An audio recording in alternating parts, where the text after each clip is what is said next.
Final presentation for class. Here's my mother, father, brother-in-law, sister, and my other sister. My dad's gonna be recording whenever he gets off his phone. Okay, first I want to start by giving you a little introduction to what I'm going to talk about today.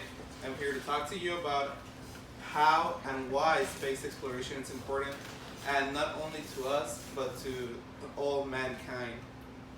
It is the next frontier. It will allow us to get more technology, better medicine, and even better crops. It's super and fundamentally necessary for evolution, and the way that things are going, the future doesn't seem very promising. I want to start by giving you a little background. First, NASA is suffering from a lot of misuse of funds. Most of the funds that go to NASA are mainly from the government, although they are only getting about around $20 billion a year, while the military gets around $700 billion a year. This difference is more than 10% of the total money that the U.S. spends on programs. There's a lack of interest, not only from the government, but even from the people, since most of us who even live here in Texas don't take the time to go to Houston, take programs there, or even donate. So there's a lack of interest from us and the government themselves.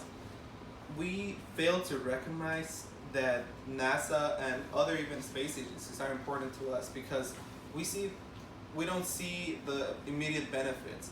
We don't see how their crops that they're growing in this international space station are important to the crops that we grow here, because that's where the GMOs are being developed.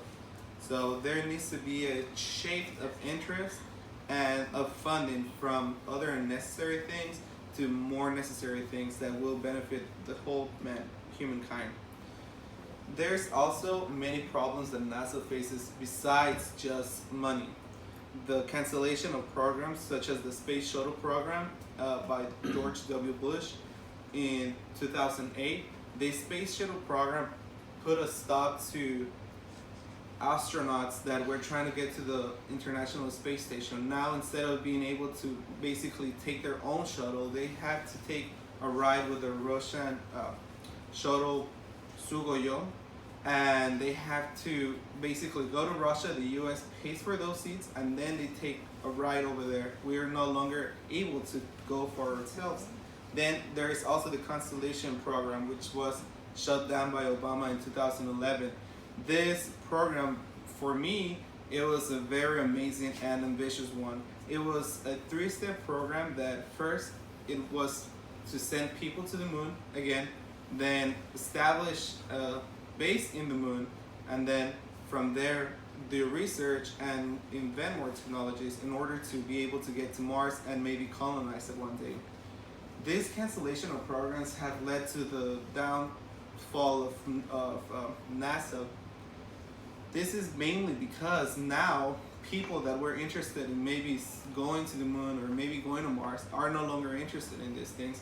Therefore, this causes for a lack of funds, and therefore this causes for NASA to be able to do even less things. But there is a solution for this.